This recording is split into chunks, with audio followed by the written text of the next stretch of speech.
So, Indiramma రాజ్యం వచ్చేసింది. తెలంగాణ ప్రభుత్వంలో ప్రజా పాలన నడుస్తా ఉంది. అది ఇదని చెప్పుకునే కాంగ్రెస్ పార్టీ నాయకులు, సీనియర్ మోస్ట్ అని చెప్పుకునే కాంగ్రెస్ పార్టీ నాయకులు ఇప్పుడు అక్కడక్కడ కొంత నిరుత్సాహంతో ఏమైనా ఉన్నారా?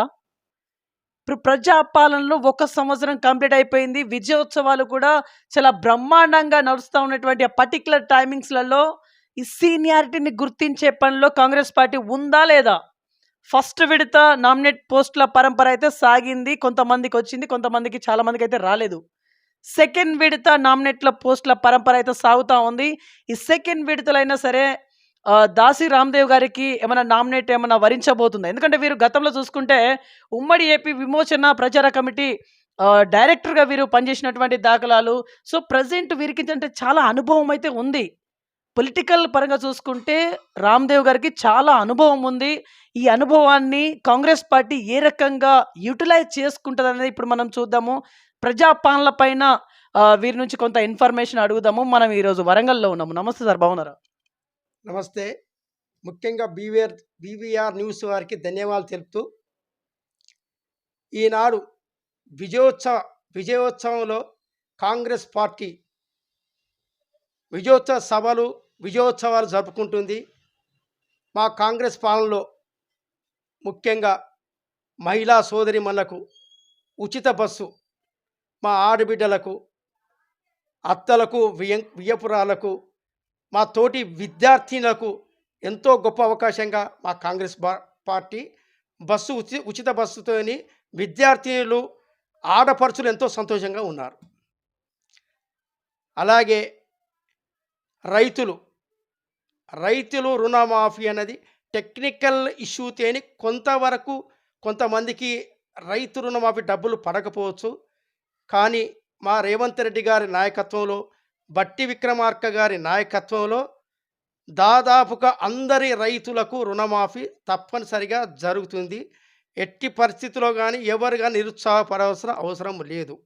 ఇది ఇందిరమ్మ రాజ్యం. గత ప్రభుత్వంలో, కేసీఆర్ గారి ప్రభుత్వంలో 10 సంవత్సరాలు జరగనివి ఈనాడు మా కాంగ్రెస్ పార్టీలో, మా రేవంత్ రెడ్డి గారి నాయకత్వంలో, బట్టి విక్రమార్క గారి నాయకత్వంలో చాలా ఉత్సాహంగా ప్రభుత్వంతో పాటు మా నాయకులు, కార్యకర్తలు ఉత్సాహంగా ప్రభుత్వంలో పనిచేస్తూ ప్రజలకు ఎలాంటి ఇబ్బందులు కలగకుండా చాలా ఉత్సాహవంతంగా మా ప్రజాపాలన జరుగుతుంది. ఓకే. ఇక్కడ 10 సంవత్సరాల్లో జరగని డెవలప్‌మెంట్ ఈ ఒక్క సంవత్సరంలో జరిగిందన్నట్టుగా మీరు చెప్తున్నారు. కాకపోతే దీన్ని బీజేపీ, బీఆర్ఎస్ ఏమో ప్రజా వైఫల్య పాలన అన్నట్టుగా బయట చెప్తా ఉంది. ఏం చెప్తారు? ప్రతిపక్షాలు విమర్శించడం సహజం. ప్రజలకు అందుబాటులో ఉంటూ, వారి నియోజకవర్గాల్లో అందరూ ప్రజలకు అందుబాటు ఉంటూ మా కాంగ్రెస్ పార్టీ పెట్టిన 6 పథకాలు, ముఖ్యంగా బస్సు, కరెంటు, గ్యాసు, రైతుల రుణమాఫీ చాలా వరకు ఇప్పటి వరకు దాదాపుగా సక్సెస్గా వస్తున్నాయి. కొంతమందికి కొద్దిగా టెక్నికల్ మిస్టేక్ వల్ల రావడం లేదు. కానీ మన ప్రజలు కూడా మా కాంగ్రెస్ పార్టీని గౌరవిస్తున్నారు.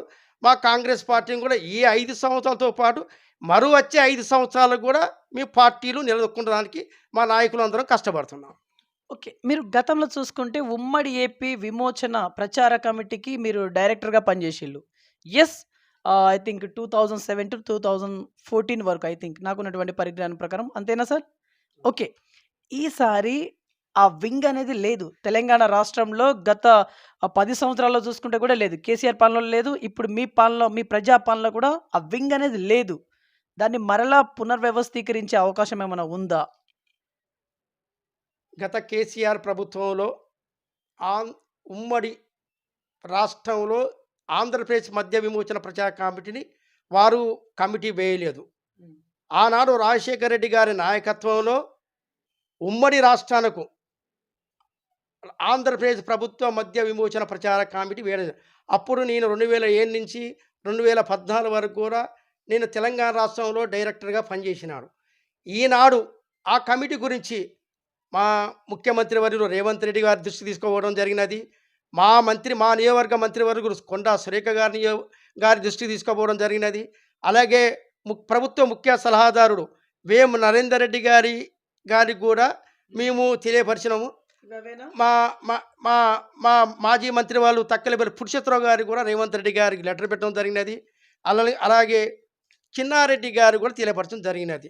ఇటు కమిటీని పునరుద్ధరించాలని ఈనాడు రాష్ట్రంలో జిల్లాల్లో మద్యం ఏర్లై పారుచున్నది.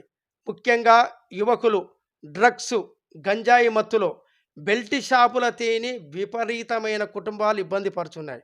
వీటిని వీటిని నిషేధించే కొరకే మళ్ళీ పునరుద్ధరించాలి. తెలంగాణ రాష్ట్రంలో మద్య విమోచన ప్రచార కమిటీని మళ్ళీ పునరుద్ధరించాలని చెప్పి నేను మా మంత్రివర్యులకు తెలియపరిచినాను. ఓకే. అంటే ఇప్పుడు మీకు నామినేట్ పోస్ట్ ఈ సెకండ్ విడతలో ఏమైనా వరించబోతుందా? ఎందుకంటే మీకు ఫస్ట్ విడతలో రాలేదు. యాక్చువల్లీ మీరు చాలా సీనియారిటీ, మీకు అనుభవం ఉంది. మీ సీనియారిటీని కాంగ్రెస్ పార్టీ యూటిలైజ్ చేసుకుంటుందనే కొంతమంది అనుకుంటా ఉన్నారు. ఇప్పుడైనా సరే సెకండ్ విడతలో మీకేమైనా వరించబోతుందా? మీకున్నటువంటి ఒపీనియన్ ఏం చెప్తారు? ఇక్కడ మీ స్థానిక ఎమ్మెల్యే గారి దృష్టికి మీరు తీసుకెళ్ళిల్లా? నేను మా స్థానిక ఎమ్మెల్యే గారు మంత్రివర్యులు సోదరి కొండా సురేఖ గారికి, అలాగే ముఖ్య సలహాదారు వేం నరేందర్ రెడ్డి గారికి నేను మా కమిటీ గురించి నేను లెటర్ ఇవ్వడం జరిగింది. వాళ్ళు కూడా లెటర్ ద్వారా ఇప్పుడు నాకు వచ్చే అవకాశాలు దాదాపుగా కనబడుచున్నాయి. ఇప్పుడు ఈనాడు తెలంగాణ రాష్ట్రంలో ఈ కమిటీ చాలా అవసరం. డ్రగ్స్ గంజాయి మత్తులో యువకులు చాలా పాడవుతున్నారు. వారి జీవితాలను నాశనం చేసుకుంటున్నారు. వీటి మీద వచ్చే అనర్థాల గురించి ప్రచారం చేసే కొరకే తెలంగాణ రాష్ట్రంలో మద్య విమోచన కమిటీని ఏర్పాటు చేయాలని చెప్పని వారి దృష్టికి తీసుకుపోవడం జరిగినది. ఓకే. మీకు ఫర్ ఎగ్జాంపుల్ ఆ వింగ్ కనుక మరలా పునర్వ్యవస్థీకరించకపోతే మీకు వేరే నామినేట్ పోస్ట్ ఏది వద్దా? ఇది మాత్రమే కావాలా? వేరేదేది వద్దా? ఇక నాయకులు వాళ్ళ ఆలోచన విధాలతోని, నాకున్న సీనియారిటీతోని నాకు ఏ నామినేట్ పొజిషన్ కూడా తీసుకునేదానికి నేను పార్టీకి సేవ చేస్తానని నేను ముందుకు సాగుతున్నాను. కొండా సురేఖ గారి గెలుపు విషయంలో మీ మీ ప్రాధాన్యత ఎలా ఎలా సాగింది? కొండా దంపతుల నాయకత్వాన్ని బలపరుస్తూ వాళ్ళ గెలుపుకై పోరాడిన వాళ్ళు నేను కూడా నా డివిజన్ నుంచి వాళ్ళ గెలుపుకై నేను పోరాడిన వాడిని. వాళ్ళ గెలుపు కోసం చాలా సకల విధాల ప్రయత్నించి వాళ్ళ గెలుపు కొరకు వరకు కాంగ్రెస్ పార్టీకి పనిచేసిన వాడిని. ఓకే. సరే ఇప్పుడు నామినేట్ పోస్ట్ వరిస్తదా లేదా అనేది మనకు తెలవదు. ఒకవేళ వరించకపోతే ఏంటి మీ ఒపీనియన్ చెప్పండి యాక్చువల్లీ? కాంగ్రెస్ పార్టీలో ఇది అనేది సముద్రం. అవును. పార్టీ గుర్తించి పదవి ఇచ్చినా ఇవ్వకున్నా కూడా నేను గత 30 సంవత్సరాల నుంచి కాంగ్రెస్ పార్టీలో ఉన్నాను. కాంగ్రెస్ పార్టీ జెండా మోసినాను. కొండా దంపతుల నాయకత్వాన్ని బలపరుస్తూ కాంగ్రెస్ పార్టీకే పనిచేసినాడు. నా గురువు తక్కలపల్లి పురుషోత్తరావు గారి నాయకత్వం నేను 1999లో సభ్యత్వం తీసుకోవడం జరిగినది. ఆనాటి నుంచి ఈనాటి వరకు కూడా కాంగ్రెస్ పార్టీ విధేయుడిగా పనిచేస్తున్నాను. ఓకే. ఇక్కడి వరంగల్ ఈస్ట్ ప్రజలకి ఏం చెప్పాలనుకుంటారు మీరిప్పుడు? తూర్పు నియోజకవర్గంలో కొండా సురేఖ గారి నాయకత్వంలో ఇప్పటి వరకు మైనార్టీలు కానీ, బీసీలు కానీ, ఎస్సీ ఎస్టీలు కానీ ఏ ఆపద వచ్చినా కూడా మేమున్నామంటూ మా వెన్నుదస్తూ వారి నాయకత్వంలో అందరూ ఉత్సాహంగా పనిచేయడానికి అందరూ సిద్ధంగా ఉన్నాం. Okay. So last and finally ఏం చెప్పి ముగించాలనుకుంటున్నారు? ఫైనల్ వన్ ఇంకా. నేను గత 30 సంవత్సరాల నుంచి కాంగ్రెస్ పార్టీ విధేయుడిగా పనిచేస్తున్నారు కాబట్టి మా తూర్పు నియోజకవర్గ నాయకురాలు కొండా సురేఖ గారు మరియు మా గురువు గారు అందరి దృష్టికి తీసుకుపోవడం జరిగింది. నా సీనియారిటీ గుర్తించి నాకు సరి అయిన నామినేట్ పోస్ట్ ఇవ్వాలని వారిని కోరుచున్నాను. రైట్. సో ఇది ఇవాల్టి ఇన్ఫర్మేషన్. చూస్తున్నాను BVR TV news. Until then bye. Take care.